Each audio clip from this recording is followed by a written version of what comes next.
pod bay doors, please, Hal. From the sewers of Gotham, a new villain emerges. From the rooftops, the perfect enemy comes to life. I am Catwoman. And the only one who can save this city is a creature of the night. Michael Keaton. What do you want? Danny DeVito. You don't really think you'll win, do you? Michelle Pfeiffer. Batman Returns, June 19th. Directed by Tim Burton, rated PG-13. The pod bay doors are open. Thank you very much for joining us once again in our second annual Turkey Month. Gobble, gobble. I'm your host, Doug Heller, film critic, film historian for TalkMovieToMe.com. Here, answering the signal, is my co-host, Jerry Dean Roberts, film critic for ArmchairCinema.com, ArmchairOscars.com, and OverThinkingOscars.wordpress.com. How you doing, Jerry? The direct approach. I admire that in a man with a mask. I almost expected you to say, I played this city like a harp from hell. This is a movie I hate so much, it's really hard for me to dig a quote out of this. Honestly, yeah. Today we're talking about this. We're opening Turkey Month. We're talking Batman Returns, my choice. Batman Returns. We're going to talk about Batman Returns, a little bit about Batman Forever. And a little bit about Batman and Robin, but honestly, maybe if we get around to it, it's like kicking an ugly puppy. It's just, right. Yeah, I mean, as I was recently rewatching Batman and Robin after all of these, after my son, who will watch an entire series whether he likes all of the movies or not. Right. I guess you get that from me. Watching Batman and Robin again, it's like it's just not worth it. I mean, there's just so much that's just. I think out of the three that were made in the three that were made in the 90s, Batman Returns is the one that I like the least because my expectations were so high. It had such great potential.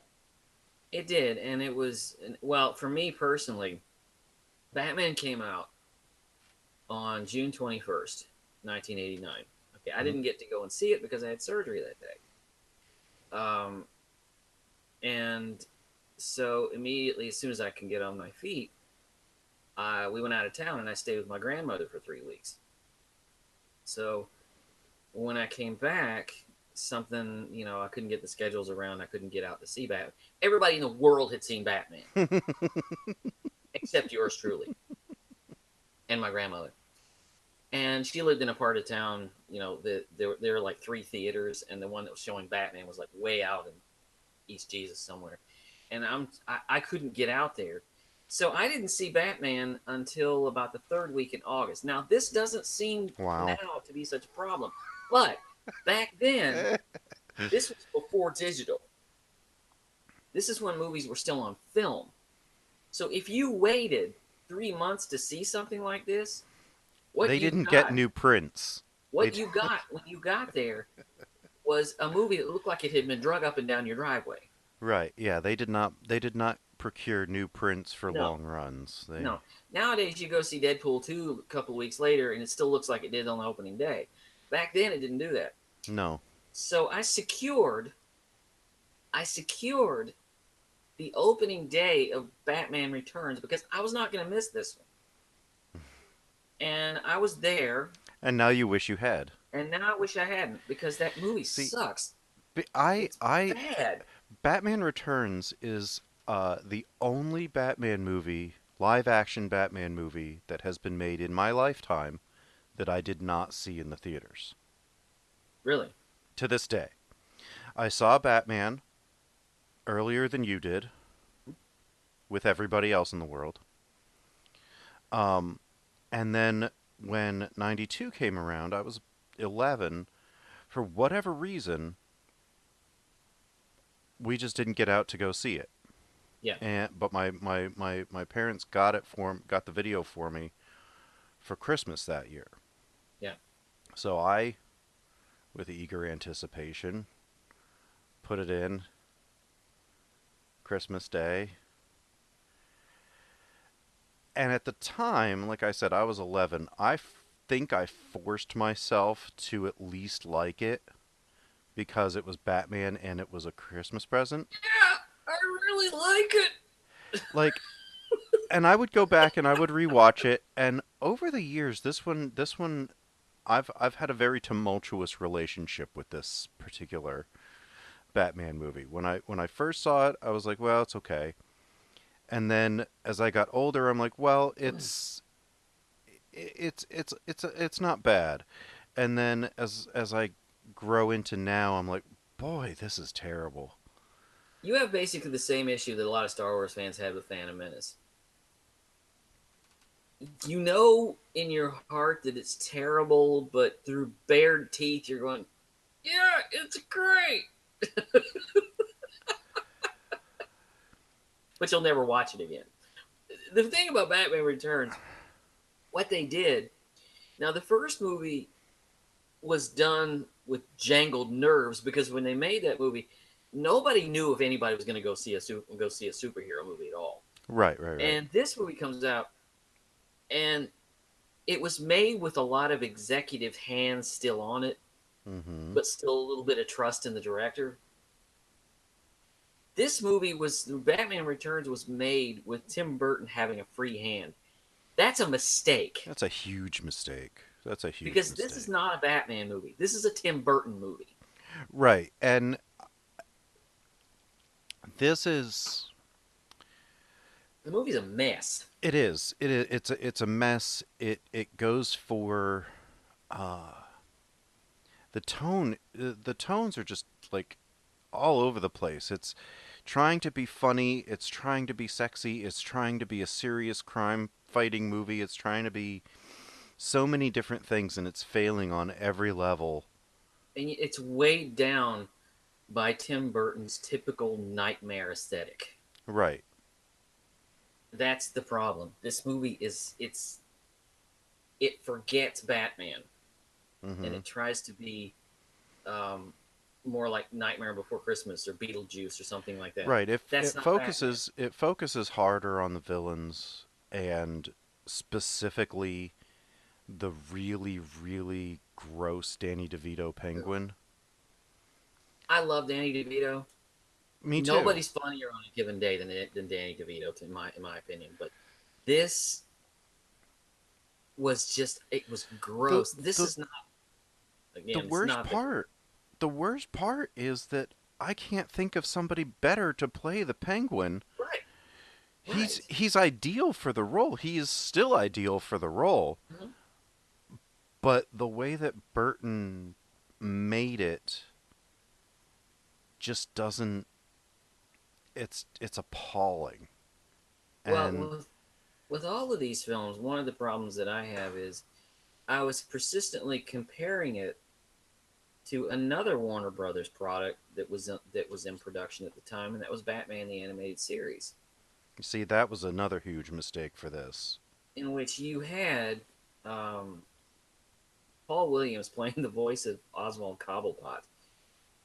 And being this guy who's introduced as a socialite, or who thinks he's a socialite, he's gotten out of prison, and nobody will have anything to do with him. And so he's like, I'm going to have revenge on everybody. That's a great way to go. I remember the episode because it's like I remember that episode. He gets out of prison and he's like, no doubt a limousine is at the ready. And he goes out and he's standing you see him on the other side of the street, just sitting there with this bizarre look on his face, like waiting for the limo to pull up, and nobody's there to meet him. Right, and the prison bus pulls up. And he tries to work his way back into society, and he's just looked upon as like a curiosity by some, and it's a criminal. Yeah, and they don't want anything to do with him, but because he came from a wealthy family and he had been sort of part of society before he turned to crime, he thought that he'd just be able to go right back in. And I remember that, and it's so sad. It is very sad. It was a very sad episode. See, Batman the Animated Series is the greatest representation of Batman outside the comic books ever. with a major nod to Christopher Nolan. Yeah, but I still think that the animated series is a better representation. Yeah. But you look at this, you look at that episode, it writes itself. Yeah. Essentially, it does. It writes itself because you keep it streamlined, you keep it clean, and drop. There's a scene. I remember Kevin Smith did a commentary of the Batman Returns. It's like, yeah, it's a kids movie. Let's open it with the infanticide. Right, yeah. It's like, they don't like how the kid looks. The kid is in a cage. They drop him in a sewer and send him off into the. And I'm like, what is this? Yeah, this is it's appalling, and it's the when it came out, I had figured out and asked and stuff. I realized that he was probably a thalidomide baby. Mhm. Yeah. And because thalidomide did cause flippers and birth defects. So, Tragedy. yeah. Massive tragedy. Oh, horrible. Horrible. And then you see Pee Wee Herman as the father, who reprises his role in Gotham Yeah. as Oswald Cobblepot's father. Um, they ditch him over the bridge in Central Park, which is also in Gotham, I guess. What's really strange is they ditch him over, they push the thing over, and you follow this little crib going down the channels, and that's when the title comes up, Batman Returns. And I'm like, wait a minute. Right. Mine doesn't seem to connect with the other. Right. And I love Michelle Pfeiffer, I do too. but this Catwoman is the stupidest thing. The She's stupidest got the way to bring about a character I can think of. She's got the notes, but she doesn't have the character. Right. She seems to be at times channeling Julie Newmar and Eartha Kitt, but And at she the can same do time that. she can do that. But her origin is just so stupid Yeah, she in this. plays a secretary, finds something out about her boss that she shouldn't know, and he pushes her out a window. Right. And then she falls, somehow miraculously lives after falling. And is What? brought back to life by cats. Well, she cracks her skull, but she wakes up when cats are kind of licking her. She because her fall got broken by a bunch of uh, awnings, Mhm. most of which were up too high to have any real purpose. Right. So, and then she goes crazy and somehow stitches a full-length vinyl cat suit out of a jacket. Because, Conjures, uses the I guess the threading or the stitch ripper that she put on your finger. Somehow also then miraculously gets 10 of them, where you only see her with one. well, I mean, you have to know, concussions have been known to cause an appetite for cat food and an ability to sew where there wasn't an ability to sew before. I mean, that's medical knowledge. Right, she becomes a master seamstress, and it's just I This movie is So- get there any way you can. Catwoman is a cat burglar. That is why she is That's why Catwoman. she's Catwoman. She wears the suit because it hides her identity, and it lets her, it increases mobility, and she gets in and she gets out, and she's a master cat burglar. That is the only reason why Batman would have had to fight her. There's no real motivation to any of this other No. than just to get her there. Right. And then, her entrance, she blows up a Shrek department store with spray paint and a microwave, Yeah. which causes a much larger explosion than I think it would. Um, and I don't know. She is a composite of one-liners. This whole movie is a So, composite of not just one-liners. one-liner sexual innuendos. Yeah. I mean, it's wall to wall. This movie was not for kids. No, and it's horrifying. Like, there are parts specifically from Penguin that are just lewd. And like when I first showed it to myself, I did not remember a lot of that. I Mhm. had blocked it from my mind, and I'm sitting there and I'm watching it and I'm like, I'm glad he doesn't understand this, or at least he doesn't let on that he understands what's happening here. Yeah. Uh, and that part where he pins the button on the campaign button on the girl and gropes her. Yeah. And this movie was gross in '92. Now it's just appalling.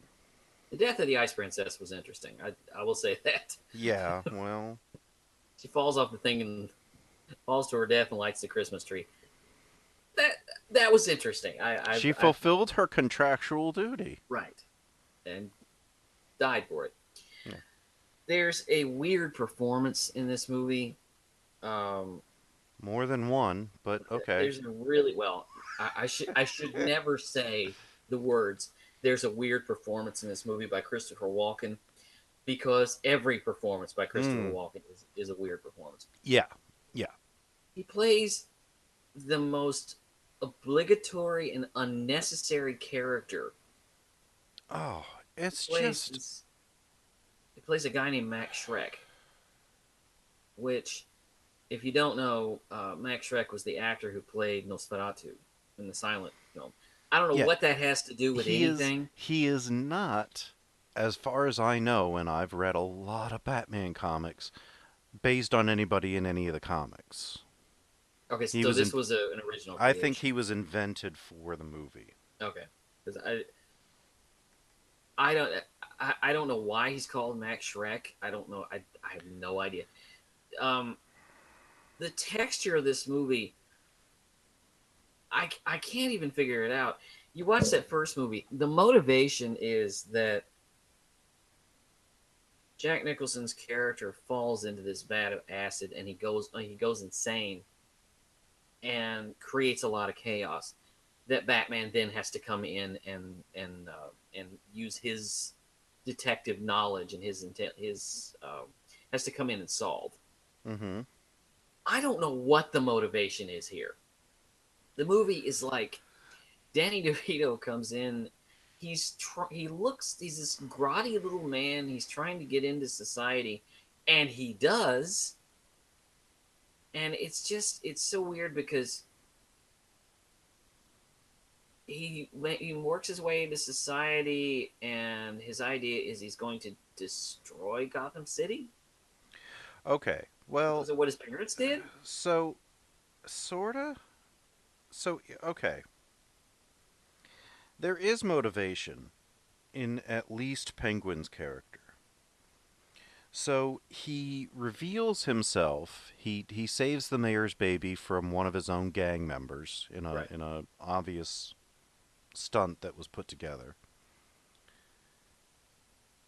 Um, defies the laws of spatial relations in fiction and physics by going up in a big rubber ducky, but somehow gets all the way up to street level when he should have been stopped before he was even high enough to get his head out. Unless there's another platform inside the rubber ducky, which I doubt that there is. They were just two separate shots that it made it look like he went Yeah. all the way up in the duck, and I've always had a problem with that. Mhm. And for whatever reason, Max Schreck decides to foster this. Sort of ingratiate him. Yeah, but then he's like, well, let's have him try to find his parents. Now, somehow he already knew who his parents were, Right. and he goes into the records to try to get the names of all the firstborn sons in Gotham. And he's going to... You're Jewish. We'll kill the firstborn male child in every household. Too Jewish. Uh, he to take vengeance on his parents, but nobody had anything to do with that other than his parents. Nobody. So, I mean, yes, the So concept... his proclamation of I'm going to punish all of Gotham. Well, why? For what reason? I don't know. Maybe because he was they kept him in a cage feeding him rats until he was maybe 2 or Yeah. 3 or 4 or 5, and then they dumped him, even though size wise he was still like a little baby, but in the cage he was much older. Maybe he feels he was tossed out by his parents because the citizenry of Gotham wouldn't accept his hideousness. Well, the upper class wouldn't accept these people. But they didn't even show him. Probably wouldn't have accepted a couple who had a baby. I don't know. I don't have know. no idea. I don't. It doesn't make any sense. It's just a mad plan thunk up by a madman. I'll tell you the one thing that does work in this movie, and that's Michael Keaton. I was gonna say the end credits because Michael Keaton, in his few scenes with Alfred, I sensed that he was far more comfortable with this character here than he was in the first. Yeah, one of this one, I think it's this one that has one of my favorite jokes. Like Alfred gives him the soup and he takes a bite of it and he spits it out and he goes, "It's cold." And Alfred goes, "It's vichyssoise, sir. It's supposed to be cold." Oh, and then he starts eating. I think that's hilarious. That's a good joke, and they have a good relationship. Yeah. They have a good relationship in the first two, or in the first one. But when he's standing there, he's talking to him. He's messing with the fish tank, and he's just kind of. I got the sense that Michael Keaton was a lot more relaxed here. Mm-hmm. I got the sense that there is a relationship between he and Alfred. Then And I realized think that he had to be more relaxed too because this was what, his third movie with Burton? Yeah. And well, this is the first one where he's allowed to be relaxed. Yeah, that's true. Certainly not Beetlejuice. No. But this one, it just seemed he just seemed a little more laid back, and he's about the only thing that's laid back about this movie. Yeah, and of course Michael Gough. I love Wonderful as Alfred in all 4 of these movies. He was the only constant shining light. He has a line in the first one that sort of, in my heart, cemented. He says, "I have no intention of spending my remaining years mourning the loss of old friends or their sons." Right. Yeah. That's a great moment. Mm-hmm. You feel their relationship. Mm-hmm. I wish there were more of it. Yeah, me too. Because there's not a lot of Batman in this movie. There's not, because Burton was more Burton was more drawn to the He villains. loves his outlaws. He does. But Batman is an outlaw. Well, I mean, he loves his, He his is weirdos. literally a vigilante, but he loves his goofball, his weirdos, his Yeah. like he's you know, bet the farm on the Joker, and because of Jack Nicholson, it worked. Yeah. And because of Jack Nicholson, the Joker could hold the whole movie Mm-hmm. while marginalizing Batman. Right. In this, though, um,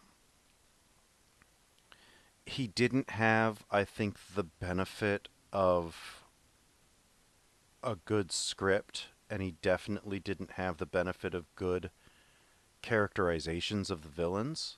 Mm-hmm. So when he decided to focus all of his might on the weirdos that were Penguin and, Catwoman. for no reason, Catwoman as a psychotic woman, which watching this the few times that I have over the last few years, the depiction of Selena Kyle and Catwoman is incredibly misogynistic. It is. I mean, it's disturbingly and disgustingly misogynistic. Like she's trying to be this happy. She walks into her apartment, "Honey, I'm home. Oh yeah, I forgot I'm not married." Yeah. It's like, is that a personal dig on yourself? Like, a self burn is very rare, but for no one to even have heard it, like, and she apparently she does this every time she walks into her apartment, Yeah. basically reminding herself that she doesn't have anyone that she's in a relationship with. Like, that's necessary for people. Like, if she's lonely, I get it, but she's reminding herself, Yeah. and then Who are you she talking to? well, yeah, and she's this repressed, mousy secretary, and after the fall, she has a complete psychotic break, as you do, Mm. um, and then somehow becomes ferociously confident.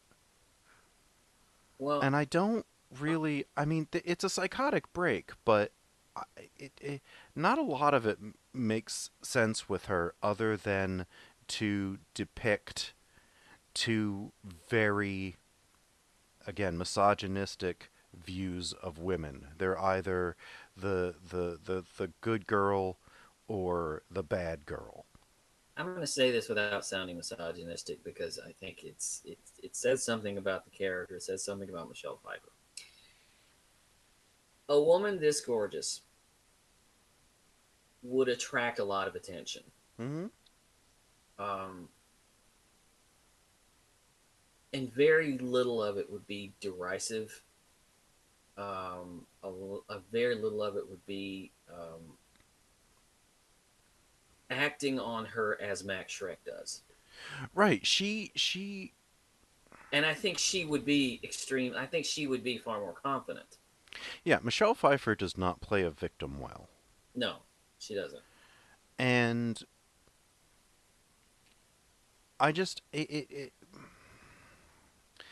seems like maybe Catwoman was miscast. Like, they cast Michelle Pfeiffer because she's pretty, and they wanted to see her in a vinyl bodysuit, Mm. which is disgusting. That if that's why she was cast, that's horrifying. I like Michelle Pfeiffer. And she wasn't the first choice. Who The was? first choice was Annette Bening. That would have been weird. She got pregnant, and thank you, Warren Beatty. Yeah. She got pregnant. Thanks a lot, Warren Beatty. Like, seriously, that. And I mean, this was a year after her Oscar nomination for The Grifters. mm-hmm. And That's such a good movie. and then this was the thing with Why did you have to bring up a good movie? Oh. would have loved it. Would have been very interesting. Sean Young, who, Oh. if you don't know, staged a coup to get this role. She She should have went on had a it. talk show. She went on a talk show dressed as Catwoman and did this little sort of performance, basically trying to get. Because Uh, Sean Young was a dancer. she was, and trying to get Tim Burton to hire her for this, and people just laughed at her. She was like a laughing stock for that. And I thought, what's more interesting, getting your agents together and just getting the part, or going on a talk show and showing that you really want it. And showing that you can really do it. Yeah. Like, she basically did a screen test and an audition in front of everybody. Mm-hmm. Basically, yeah. She was having fun with it, Yeah. and people And, were laughing at her. you know, and she should have had the role because I think she would have been much more believable. Mm-hmm. I In love Sean both, Young. in both kind of aspects. And she would have been able to play it less as a victim and more as a... She could have played the dowdy secretary a lot better than Michelle Pfeiffer. Right. And I think what they were trying to go for was an intelligent woman who lacks all sort of confidence. So she kind of tries to play down her intelligence. Yeah, and she's a lot smarter than this character. Right. And There's and I think that Burton had Pfeiffer go too victim-y. Yeah. So that when the things again, this is completely not anywhere near what Catwoman's origin should have been. Right. There's no... The only reason it is what it is, I guess, is to make it fit with the aesthetic of this particular picture, which is just dark and gruesome and horrifying and gross. And it's a little nightmare film. And one of the things is, oh, it's Michael good Keaton old-fashioned nightmare realized- fuel. I think Michael Keaton realized this movie was going off the rails. There's a scene at the end of this movie where they're in Penguin's lair, and he is trying to get to Selena. He is trying to reason with her. And it's a moment that I think speaks to how he thinks about this movie. He rips off the mask, Mm-hmm. and he tries to reason with her. And he tries to bring it down to earth Mm-hmm. for just a minute. This is after the Penguin's funeral. Oh yeah, when he Elevators. falls over and the emperor penguins that are really people in suits Blood usher pours him out of his into the... face and, It's ugh. not even blood, it's like blue-green goop. I Yeah. don't... It's just and- gross. But it leads to one of my another one of my favorite parts in this when Max Schreck, Christopher Walken goes, "Bruce Wayne, why are you dressed as Batman?" And then they kill him. With a taser, an electrical wire, Yeah. and a kiss. Ugh. I just The movie is just there is so much that goes wrong with this. Like they I don't know how, but somehow they steal the plans for the Batmobile, and they put turned it into a carnival ride. a remote control in it so that Penguin can control it and make Batman look like he's gone crazy because they're trying to frame him, making people think that he's gone off the deep end and he's gone bad. It's terrible. It's just all of it. And so I don't know how they got the plans. I don't know how they got the shields off. I don't know how they worked on it without a jack because they put the thing underneath the bottom of the car. Mm. But after all that said and done, how stable is the floor of his car if he can Right. punch through it Thank to you. get this thing?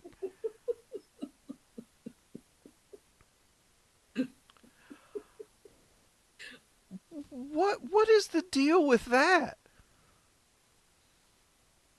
I don't know. I don't. I gotta I say mean, this. I gotta say this though.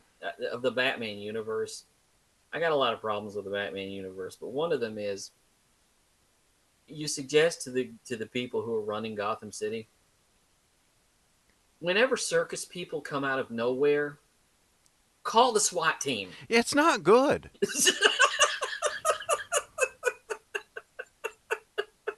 If you see circus people, it's going to be a problem. Yeah, I mean,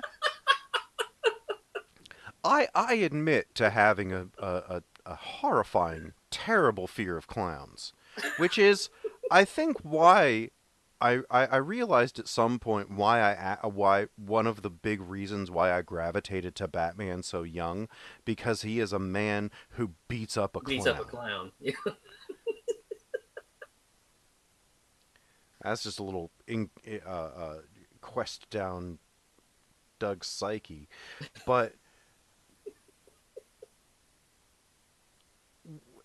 it's like the you know, when they start showing up, your town is going to turn into just it's going to be filled to the brim with crusty jugglers like Sanford. It's going to be like Sanford. And you're going to have to go on a murder spree and get rid of the living statue and get rid of the crusty jugglers and the dog filth and everything. I mean, going back to Hot Fuzz, which we talked about a few weeks ago. Well, I walked out of this movie really just shaking my head because I was like, I really don't know what I just saw. This is a train wreck. And I apologized to my girlfriend for dragging her to that, and I was like, I'm sorry. Well, I guess with that, we can move on to Batman Forever because. Oh God. Okay. So. Well, they gave the movie to Tim Burton, and we got Batman Returns. So they took the movie away from Tim Burton. They put him in the producer's chair, and they got somebody that they felt could be a little more manageable and make a movie that was more box office. Unfortunately, it came down to Batman Forever because this movie, I have exactly the same problems, almost exactly the same problem with this as that I did with Batman Returns. Mm-hmm. Except the difference is this one, from one end to the other, is an executive decision. It is.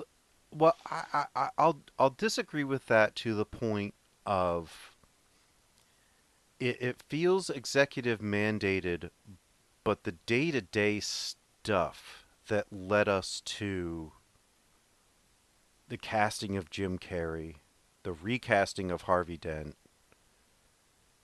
Can you imagine Billy D. Williams being I mean, I was so excited. I'm still looking forward to that. And they just made him white. And Tommy Lee Jones and I'll tell you, Tommy Lee Jones way over the top. What I got from this movie, the executives were sitting around their table and they were trying to figure out what to do here. And they were executives who were in their 50s and 60s who watched the Adam West series as teenagers. And that's what they wanted. Well, that's what I think a lot of people expected with the '89 Batman. And they were completely apart from probably no knowledge at all of The Dark Knight Returns. Right, and it's a funny story. My mother-in-law took my wife to see Batman in '89. Mm-hmm. My wife at the time was 7, and my mother-in-law was under the impression that it would be like the Adam West show. No. And boy, was she angry. I think a lot of adults were. And it's like Batman Returns takes a sharper turn into camp, trying to make it closer to like a darker version of the 60s show. This is just outright let's make everything dark but what we don't make dark, let's make neon and have everybody give 10,000% for their performance when they really only needed about 60%. This was the Batman Adam West TV show with a $200 million budget. Right. And I'll say a few things in favor of this one. This This one's a, Val this one doesn't offend me quite as much as the last one did. no, Batman Returns is a much worse Batman movie. Yeah. Um this is just it's tonally and aesthetically displeasing and complete and utter nonsense. Val Kilmer is a good Batman. Yeah. And a reasonable Bruce Wayne, Mm. I think. Um, Nicole Kidman He's forgettable. plays He's forgettable. he is, but he should not have been. Well, Like the I movie, think he could have been much better with more with a different, perhaps better director. this movie is so overpopulated that Oh, Batman gets lost in it. he does. He falls out. Like that's the biggest problem with this quadrilogy, Mm. is that Batman is really a supporting character. Except the In first one. I think the first one is a little more about he's a him. co-lead Mhm. with Joker, but the rest of them they shuffle him off so that they can focus on the wild and crazy rogues gallery. Right. Right. Um, and now when I saw this the first thing I can say is Val Kilmer's not a bad Batman. Nicole Kidman's a decent in her role for whatever reason the role Well, is I'll get to there. that. I'll get to Um, that. there's one shot that I can think of that explains why she's in the movie. Mhm. Oh, I can think of several. Yeah. And then some of the fight scenes, especially in the beginning, the fight scene when Batman comes up in the elevator at the bank fighting Two Face's goons, Mhm. the fight choreography is really, really good.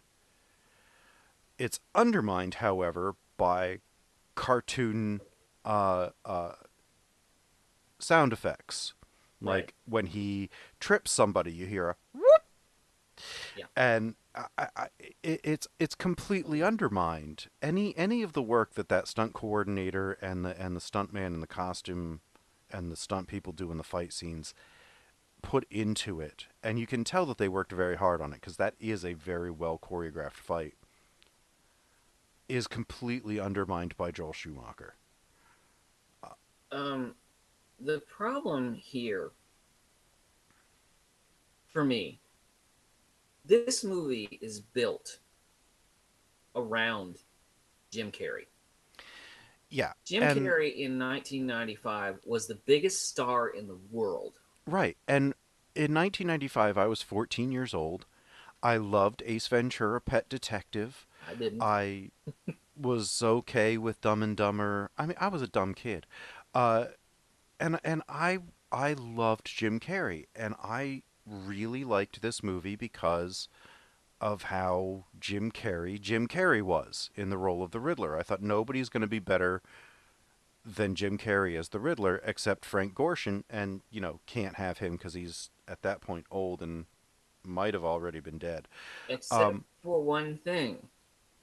Jim Carrey is not playing the Riddler. no, Jim Carrey's playing Jim Carrey, Jim and Carrey is playing the Joker. yeah, that's true too.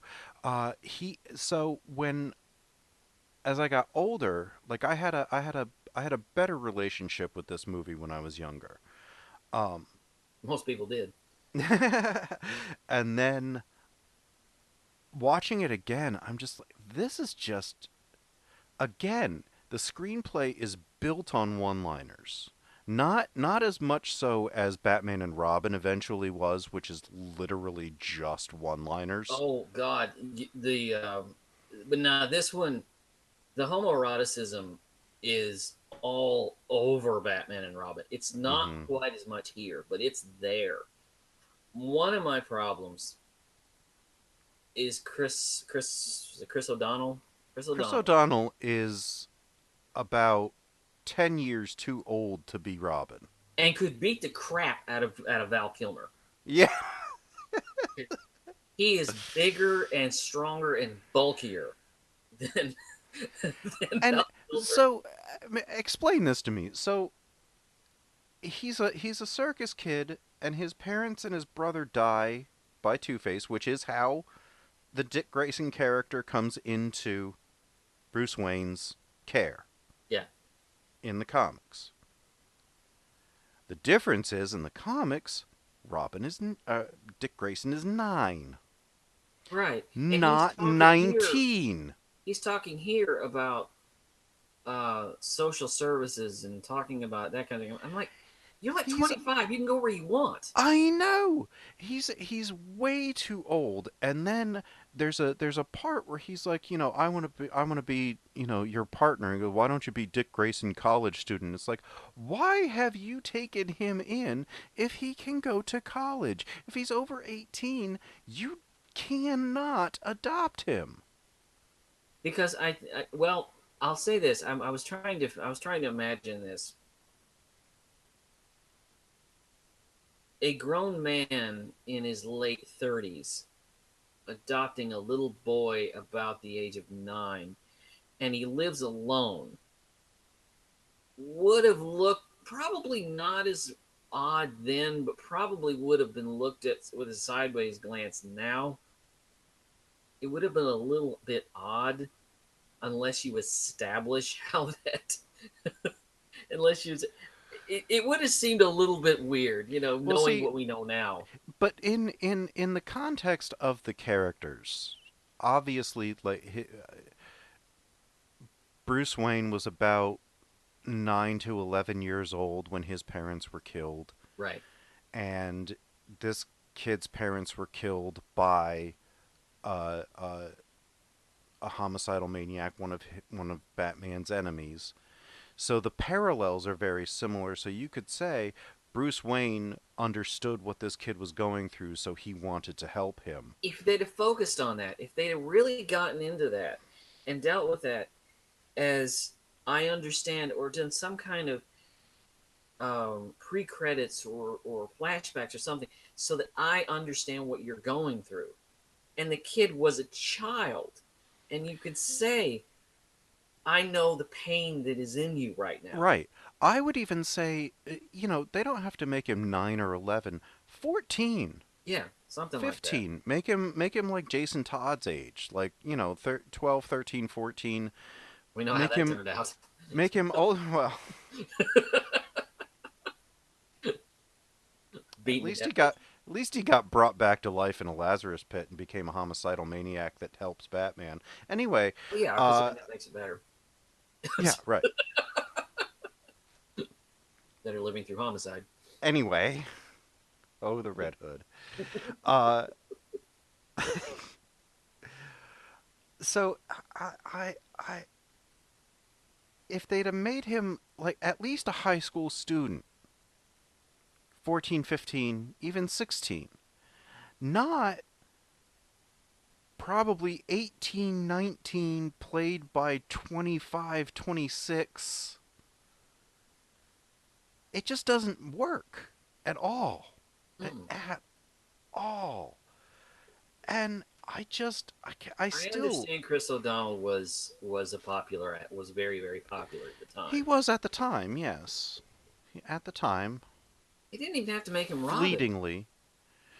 No, they could have. Well, the one thing that sticks out for me, especially now, is when he goes, "So what could I be called? Batboy, Nightwing," which is Dick Grayson post Robin's as an adult.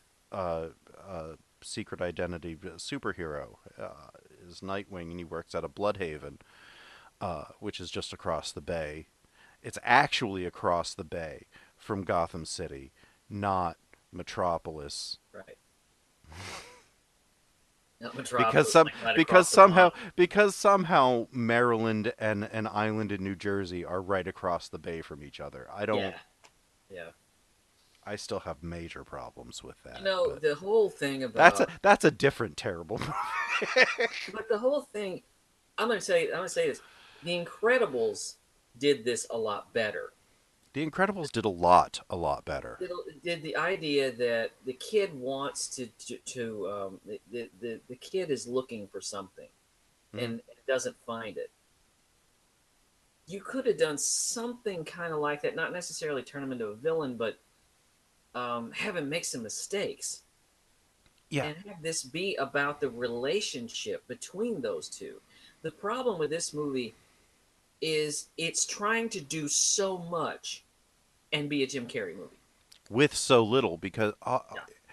it's it, they don't handle the Batman Robin relationship well at all. The Bruce Wayne Dick Grayson relationship. Dick Grayson is cast too old,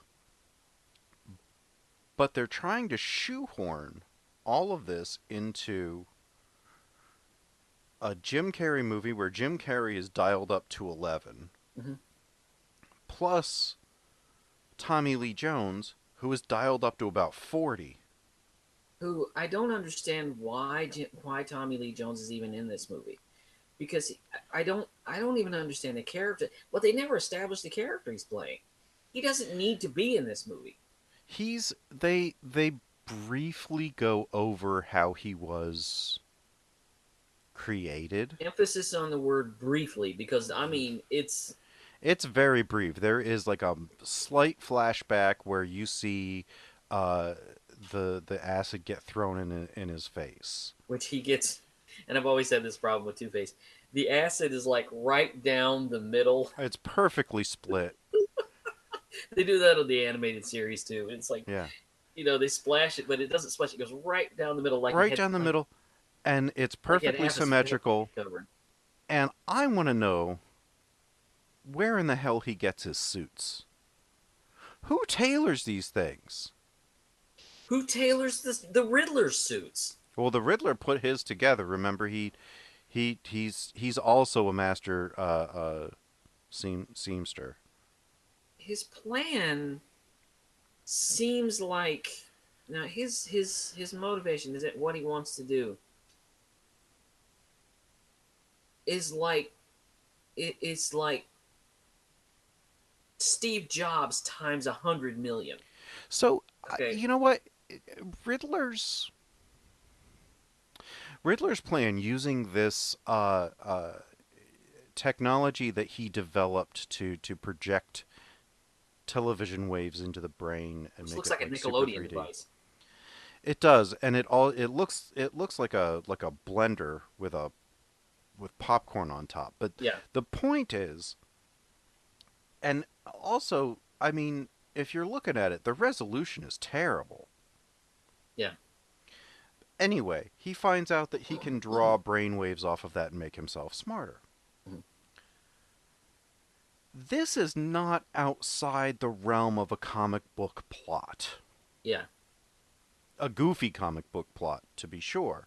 that would work better in a comic book, but in a live Right. action movie, just looks stupid.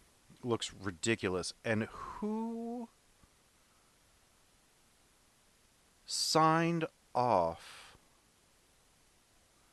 on Jim Carrey's unitards in Seriously, this movie? First, it's the green one that's all one piece that gives me and with the weird hairstyle and everything when they invade the Wayne Manor. That's just terrifying. yeah. And then at the end, the sequined, sparkly nightmare with the question mark around his eye, all of that is horrifying. Yeah. Like, it just, none of it makes him look good at all. And, Everything I kept thinking about this movie, from him on down, I kept thinking This movie just needs to calm down. That was my problem. It's like the Yeah. whole movie is at the level of his crazy stuff. When you got Jack Nicholson and the Joker, you could let him be crazy, but you could let the rest of the movie at least be somewhat grounded. Here, everybody's trying to be in the circus, Hmm. and it's a And headache. and Tommy Lee Jones and Jim Carrey are playing Two-Face and the Riddler via Jack Nicholson as the Joker. Right. They're trying to go up a step. And Two-Face is, like Joker, often misrepresented. Mhm. Um, Joker, especially in the 66, he's the clown prince of crime, and crime was just stealing stuff. But he is a homicidal maniac. Um, Up one side and down the other, he is a terrifying murderer. So is Two-Face. Two-Face is a crime boss. He has detailed plans. He's not your standard, you know, goofy comic book, I want to take over the world villain. He's a crime boss. Yeah. He's like a mob boss. He's like Falcone. He is serious, and all of his stuff does deal with twins and twos and whatnot. But he would be stealing a bank vault. That's not outside the ordinary. Right. How in the hell did the acid get in there? I mean, was it? And if it was rigged as a trap for Batman, how did they set it up in the first place? How did they set it up ahead of time? Right. Like, where did it come from? And he obviously wanted to keep the vault with the money, but if the acid is pouring in, it's going to end up destroying everything in the vault, which was empty in the first place. Right. And Yeah, I'm gone from the first scene in this movie, honestly. yeah, it's completely alienating. And they needed Two-Face to be brought way down Mm. and either retain Billy D. Williams or have Tommy Lee Jones actually do the work he can do and be a menacing crime boss that needs to be stopped, and not this goofy, I just want to kill Batman. Just like that's their primary motivation. Like Mhm. that's Riddler's primary motivation. He has not stolen anything. He is not a known criminal. All he wants to do is just kill Batman. It's like, Well, why? because Because that's what there is reasons. to do in Gotham, I guess. So this starts off the rails. And it Like stays off the rails. it stays off the rails, but it doesn't stop. It careens. Somehow it's downhill, and the lack of track has not taken the train down. And I'm telling you something, Nicole Kidman is playing an ad for Viagra in this movie because Oh man. she is just like, she's supposed to be a psychologist. All she Which wants to do which is is get. only slightly more believable than Tara Reid's archaeologist in Alone in the Dark. This is true. This is very true. Yeah, it's like anytime you ever have some bad movie where they go, or or crawling Mark around. Wahlberg as a science teacher in The Happening. Yeah, you have some movie where they go crawling around the tombs in Egypt, and you have this leggy, busty blonde, and she plays a professional archaeologist and things Hmm. like that. But Nicole Kidman, who's a very intelligent actress, She's it's almost remarkable. She's remarkable. such a brilliant actress. But here, all she wants to do is get in his pants, She wants to sleep with Batman, and then she wants to sleep with Bruce Wayne. and it's ridiculous. It's like that. This whole thing just it's It's like demeaning. they took the worst elements of Catwoman and put them on a woman who is not in a costume. Right. to make this character who should have been an intelligent, independent woman like Vicky Vale Mhm. and just made her horny. And again, you could make a character who is trying to get into Bruce's head, Mm-hmm. not in his pants, but in his head, and trying to pull out what motivates him. And they tried to do that in. But this movie is so busy. It is. They try to slow it down and have one or two scenes where that happens, Mhm. but they are A, unsuccessful, and B, because they slow down, it's always interrupted by something that is manic. Yeah. As this movie is manic depressive. It is bipolar. It goes from highs, Again, it goes to lows, it needs to calm down. and this bothers me with all of the this quadrilogy. Oddly, with the exception of Batman and Robin. Batman and Robin is the only movie that doesn't bother me on this one small but very important character note on Batman. Batman and Robin is the only one wherein the villains live. Both of them. Yeah, the problem with this one, the problem with Batman and Robin is that now Everything I'll else. say this: if this was the one that Schumacher made first, there would not have been another one No, because no. this movie is so it's such a dumb movie. Right. I mean, It's such it's I only bring it up because he actually both of the villains live. yeah. Bane does not even get killed. That is just a perversion of Bane's character. But anyway, I always in said Jim Carrey could probably play a good Mad Hatter. He could play a good Jervis Tetch. oh yeah, yeah, yeah. Arnold Schwarzenegger could play a good KG Beast. Mm-hmm. Um, I don't know if Tommy Lee Jones. Tommy Lee Jones just doesn't fit in the Batman universe. If he played Two-Face the way Two-Face is supposed to be played, he could have played a very good Probably could have played it, Two-Face. but you would imagine a hotshot lawyer like this would have been a little bit younger, like Aaron Eckhart. Right, right, exactly. But Batman and Robin, um, it's so ridiculous It's in all every respect. it's written as a series of one-liners. It is. And oh god. George Clooney Poor is too smart to be in this thing. Yes, he is. He has publicly apologized Right. on numerous occasions for this. He to this day will give you your money back if you say that you paid to see this in the theater. That's If great. you meet him and you say, "I saw Batman and Robin in the theater," he will pull out $8 and give it to you. To this day. Well, I couldn't because I didn't see this in the theater. I learned my did. lesson. You know what? I I didn't s- even bother. I was I did. I saw this in the theater.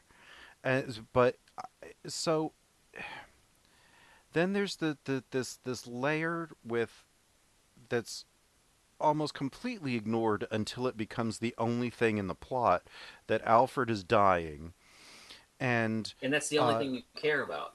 right and Alicia Silverstone comes in. Why? Well, because she was a popular actress and she was pretty, so they put her into an anatomically correct bat suit. She's not uh, uh, uh, Commissioner Gordon's daughter like she should be. Here's the thing. She's Alfred's. So I hate it when they how do roles like that. old would her parents have been? Right. Right.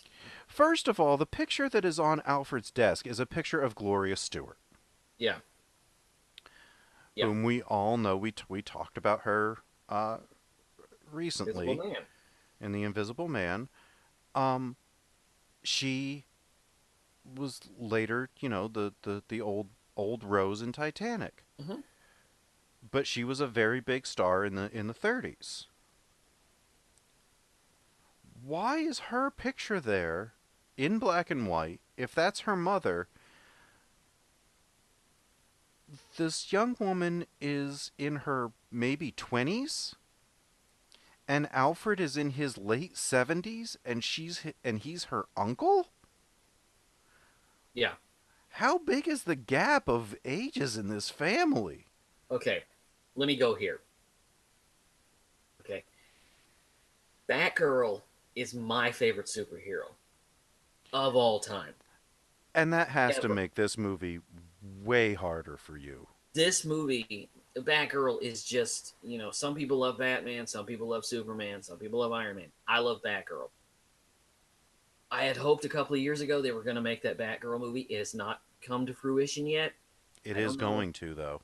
It's But still in the works. I know the character that I'm familiar with. And I even like her when she became Oracle. Um, I loved her on the animated series, Mm-hmm. voiced by Tara Strong. She was so good. She was a Mm-hmm. college kid. She didn't really understand, but she was smart enough to take care of a situation on her own. Mm-hmm. Killing joke notwithstanding. Um, they made the character intelligent. Here, I don't know what they were trying to do. They pull Alicia Silverstone They just basically out of wanted, Clueless. yeah, they just wanted Batgirl in the movie. They just wanted And Batgirl in the movie. Now, here's the thing. I don't know. I would love to know the executive decision behind this. They make the suits anatomically correct. ah, it wasn't an executive decision, it was a Joel Schumacher decision, Hang who on. actually at one point said that he would be proud to be remembered as the man who put nipples on the bat suit. Hang on. The first thing we see are bat butts. Yes. We see bat cod pieces, and there are bat nipples. Batgirl doesn't have them. Mm-mm. Where's the They do the equality butt. there? They do the butt. I Yeah. remember them form fitting the latex to her bosom, to her buttocks, but not her bosom. Nope. No, no, no, no. Well, because that would be sexist. That would be sexist. The horny psychiatrist in Batman Forever. That's okay, Right. but but this And character. poor Uma Thurman in this too. I mean, Oh, poor Uma Thurman. This is not Pamela Isley. This is not this character. no. I don't. I think she's playing Michelle Pfeiffer playing Catwoman. That's Right. basically what this is. Yeah, yeah. It's they took the template that didn't work in Batman Returns and applied it to Batman Forever and applied it to Batman and Robin. Right. Um, and all they gave Arnold Schwarzenegger to do was one-liners. And all they gave her was one-liners. I will give Arnold this. Arnold is having fun. He's having a blast. And you know what? If his role had been written a little better, he would have been a good Mr. Freeze. Patrick Stewart would have been a better Mr. Freeze. Patrick Stewart would have been a phenomenal Because you remember Mr. that Freeze. scene where he's sitting in the cell and he says, "My name is Freeze. Learn it well, or it is the sound of your doom." Mm-hmm. Now imagine that coming out of Patrick Stewart. That would be awesome. There's your. But again, this is like Batman and Robin. They needed the movie to calm down. The production design in What this the thing. hell is with the statues all over the place? What is with the statues all over the place? How much did the infrastructure of this city cost? And change. Oh Because my it's God. it's new, because none of that was there in the first three. This- They started to show up when Schumacher did in Forever, but this This is is just so far this gone. is just out of hand. This is so far gone from the German expressionist look of the first one. Oh yeah. The gas works and all of the pipes Yeah. and all of that stuff and the scaffolding and things. This is so far gone from that. There are these statues. It looks like something from. It looks like it looks like a nightmare in Vegas. Yeah, It's like, it looks like a neon nightmare. It looks it and the even when they go into and the street gangs yeah, have black light and neon paint. It's like if you had a bad night in Vegas and you woke up outside the casino in the back knowing that you were going to have to blow somebody for your next sandwich. yeah, That's what Batman and Robin is. right, right. I'm going to tell you the truth. I didn't see this in the theater. I rented it on video. I rented it at the video store, and just because everybody in the world was talking about it, I was like, it's a Batman movie. I might as well be a completist because I am a completist. I've seen every Yeah. single Batman movie ever made. All Me the too. animated ones I've seen. Have you seen So the serials from the 40s? Because those would be really good candidates for this month. I saw them when I was a kid. Oh, they're so bad. Um, I mean, racist and just. Ugh. when I sat down to watch this on video, I reached to the point where Mr. Freeze is getting his henchmen to sing "I'm Mr. Ice Miser." Yeah. Was Because it he that? was watching it on TV. I shut it off. I was like, I'm done. I put it back in the case and took it back to the store. I'm like, oh, okay, I'm done. I can't take anymore. And this was before Batgirl showed up because I was like, okay, if this thing breaks my heart anymore, I'm going to go into cardiac arrest. Because, and eventually, I will say this. Eventually, I did go back to it because I was like, okay, I'm a completist. I'll Hey, snake through it as much as I hey, can. I'll suffer look through it on as the much as I bright can. side. This prevented them from giving Schumacher Batman Triumphant, the fifth and unrealized. With Madonna as Harley Quinn, as Joker's daughter. Yeah, Yeah. there's a whole lot that just we dodged a bullet not getting Triumphant, and Joel Schumacher has actually apologized for this film too, I'm going to tell and you something. yeah, I'm sorry. Go ahead. he had once this went through, he was like, there was a lot of studio meddling. They wanted to sell toys. That was why this is so bad. And I feel bad for it. I love the Batman character. And he tried to pitch year one to them instead of Batman Triumphant. He wanted to come back, go back to basics and do Frank Miller's year one in a gritty, dark kind of way. Mm-hmm. And they were like, no. And then that project went to Darren Aronofsky, and then he flaked out on it, or they fired him, or something happened. And then Nolan came up with Batman Begins, which is essentially year one with I'm going to tell some you major something. tweaks. I did a marathon. This is a weird marathon to do because I This started with is, yeah. the 89 Batman, went all the way through. If you want a breakneck experience, go from Batman and Robin right into Batman Begins. It's It'll break your brain. yeah, it's incredibly difficult to do. It's almost as difficult as watching the 66 Batman movie and after the credits putting on the 89. Right, right. It's just as much it's just as jarring, only at least the 66 one is fun. Yeah, the 66 one is fun. It's got camp value. I adore because Adam West talked about how he recognized the comedy in the script and he played it for comedy. The Light Knight. The one, yeah, the one scene when he's got this oversized bomb, the Yeah. standard, ball in the wick, and he's Things you trying to can't throw it, get and rid there's of. also some days you just can't get rid of a bomb. It's hilarious. It's the and I just this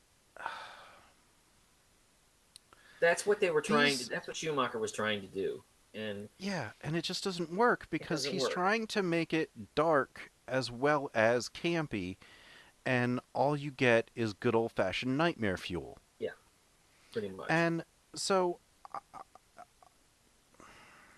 I can't forgive them for making these three movies. As I've said before, my priorities in life are number 1, family, number 2, Star Wars, number 3, Batman, number 4, all other movies. Everything else. Um,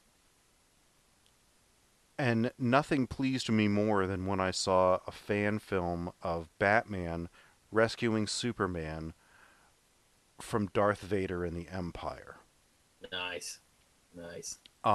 He gets Clark out, and he's like, "There's still one more thing I need," and he finds a lightsaber, and he has a lightsaber battle with Vader, who then throws him out a window. He gets into the Batwing and starts shooting at him, and then Darth Vader just crumples the Batwing and throws it as he would. As he would. Like, Batman is incredible, but he would not stand up long against Darth Vader. No. If he pissed him off. If he was just toying around with him, maybe Vader might have fun with him for a while. But if he kept coming back, no. No. There's no, and you know, Batman's fought Darkseid and lived.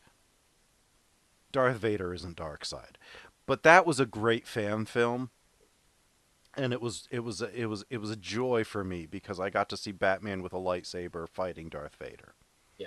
That sounds amazing.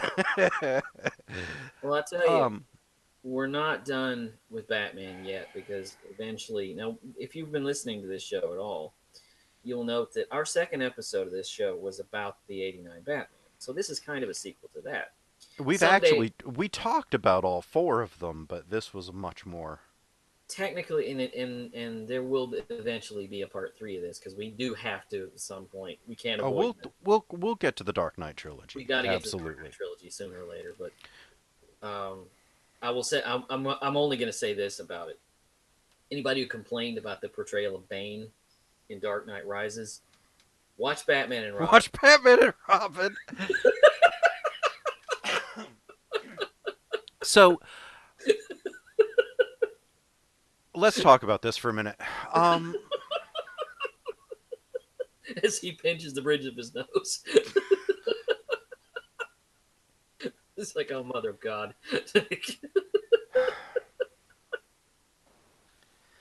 Bane is, with all respect to the Joker, Batman's most dangerous and greatest enemy. Yeah, he broke his back.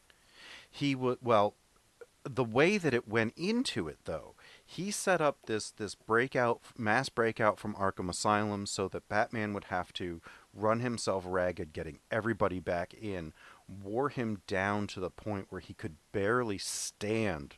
Yeah. For lack of sleep, and then because he figured out who he was, he goes in to the Batcave and ends up it's up in the manor. Breaks his back. Yeah. It's a great series.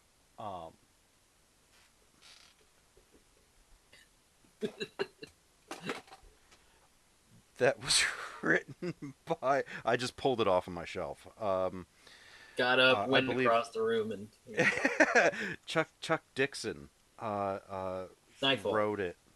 Nightfall. Yeah, Doug Monick, Chuck Dixon, and Alan Grant. Alan Grant. Yeah. Well, I mean, you got to supplement your income when you're just a paleontologist. Yeah, you know. So, and Bane is a brilliant man.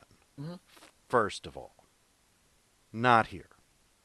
Second, the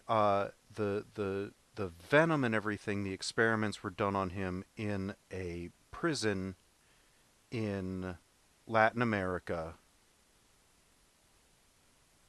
and he was the only one really that lived. They did not turn him into a luchador from a 90-pound weakling. Right. You know, because that's what he looks like in this movie. Yes.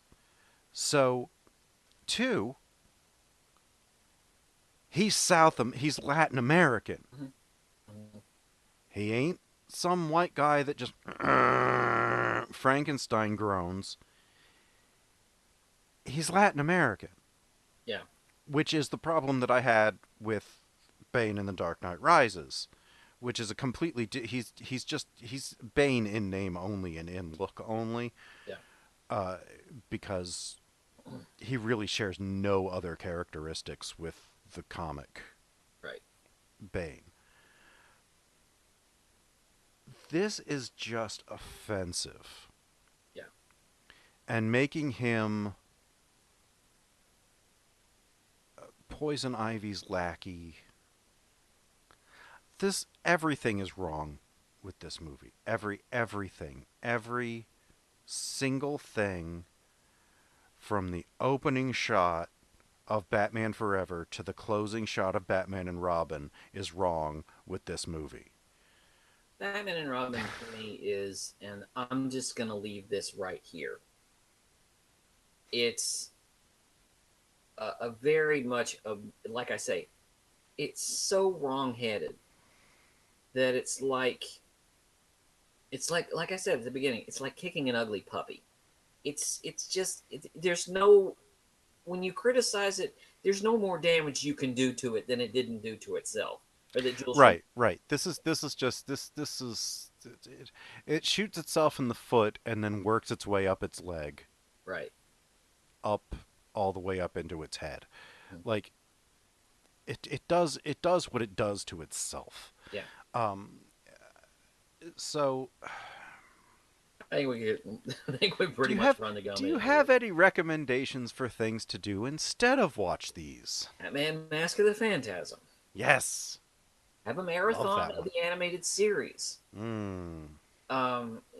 Anything other than this, because this is, people defend these movies. I'm like, no, don't defend this. This is Don't terrible. don't. It's they're so bad. And again, if someone with my deep and abiding love for this character can absolutely hate these movies, Mm-hmm.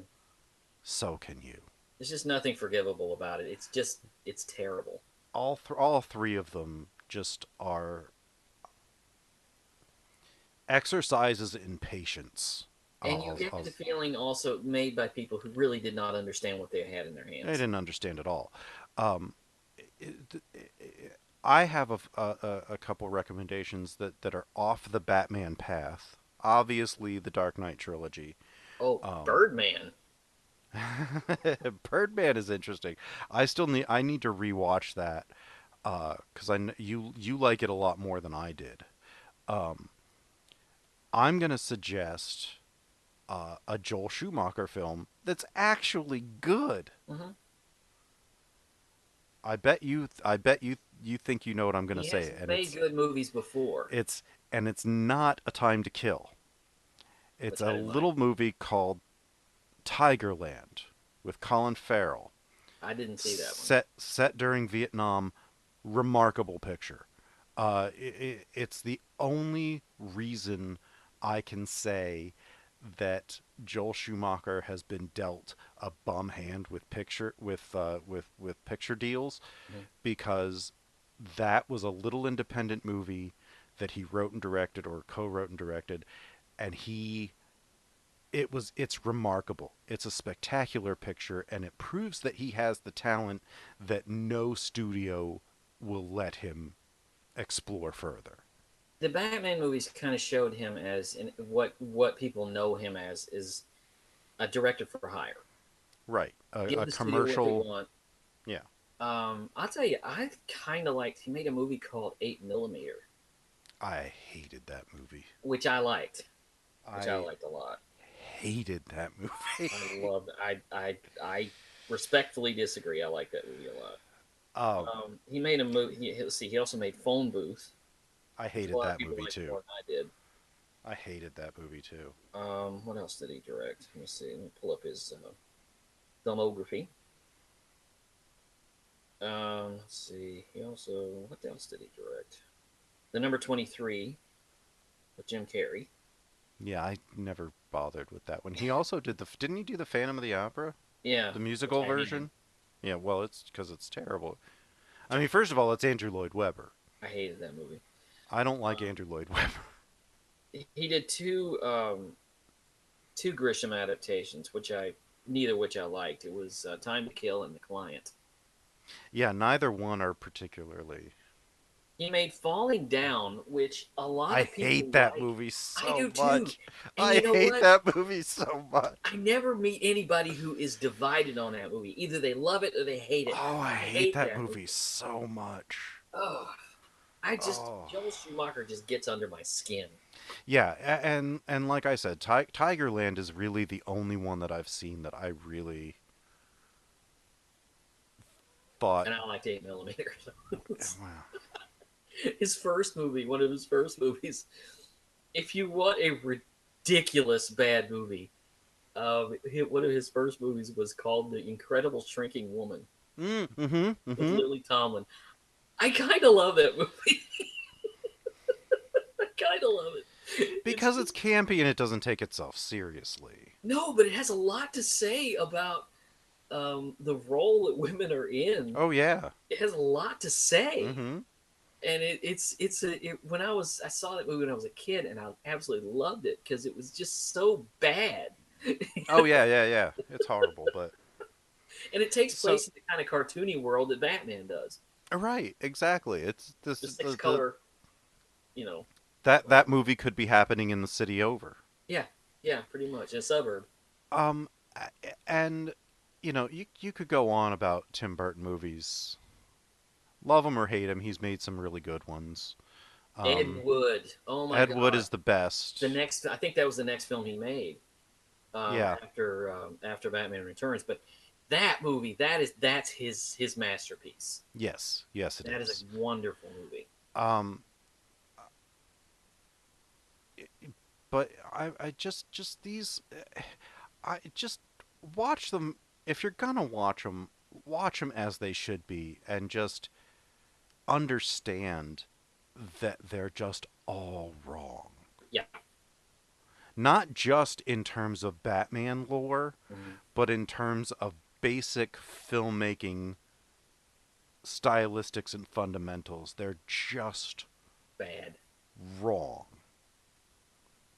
Well, What do we have coming up? next week, I've I been hate looking you. forward to this. Because next week we're going to talk about a particularly strange box office butt nugget called War Room. This is a Christian drama about two of the biggest idiots you've ever seen in your life. I can't say a whole lot about it because Doug hasn't seen it yet. No, I have been putting this off for a year. Yeah. Because we were going to do this last year. And I wouldn't even bother if the thing hadn't made $60 million at the box office. I have been putting this off for a year. I'm looking forward to you seeing this because I can't wait. It's the most ridiculous movie you've ever seen that people are taking seriously. And then after that, we go back to my pick. You're going to splink Lateral Beauty in my face. I am, as retribution. And then we're going to close out the Turkey Month with Superman 3. Richard Pryor Superman. Yes. So and I maybe think Superman 4. yeah, well, we're going to have to bring up Superman 4. Just because it is so ridiculous. Well, you don't have to. Superman 4 is like Batman and Robin. It's kicking the ugly puppy. It's. But I think that wraps it up for us here today on the Pod Bay Doors. Thank you very much for joining us at our first episode for our second annual Turkey Month. Gobble gobble. Where we, as you can tell, just go after the movies that we hate. You can find all of our back episodes, including last year's Turkey Month, at www.thepodbaydoorspodcast.wordpress.com. You can find us on Twitter at pod_bay. You can find us on Patreon. Throw a tip into our virtual tip jar at Patreon at pod_bay, where you'll also find a couple of at least two Patreon exclusives, which is our Infinity War and our episode on Bob Dylan, specifically I'm Not There. but I am there in the episode. We're always here. Check those out, and if you can swing it, throw us a few dimes. We thank you very much for listening, and the pod bay doors are now closed. The mission has been completed. Lowering mayor package through hold. Madam Mayor! Thanks for dropping by. I've only got one thing to say to you, Joker. Well, you better make it fast. Do you like to gamble? Oh, I certainly do. Do you ever play roulette? On occasion. Well, let me give you a word of advice. I'm all ears. When playing roulette, Yes? Always bet on black. Batman, what are you doing? You're completely outnumbered here. Are you nuts? You want to get nuts? Come on, let's get nuts. Because I just wrote a song about how I'm going to kick all your butts. Stop him before he starts singing.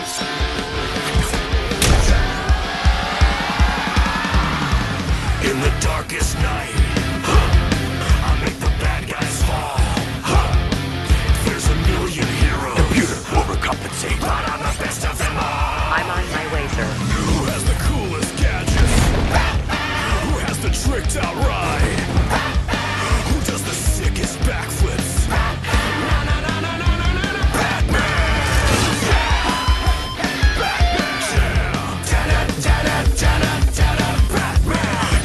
Muscles are big. Thank you.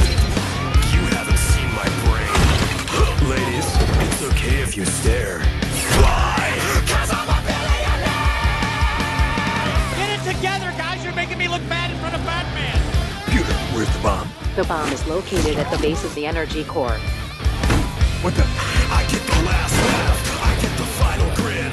Throw you into the asylum with Harley Quinn. Turn Two-Face to black and blue face. I'm 100% and not Bruce Wayne. kiss me, Batman.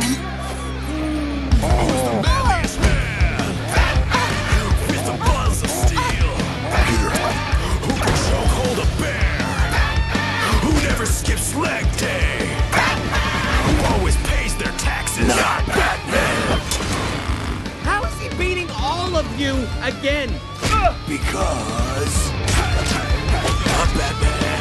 It's gonna blow. I'm Batman.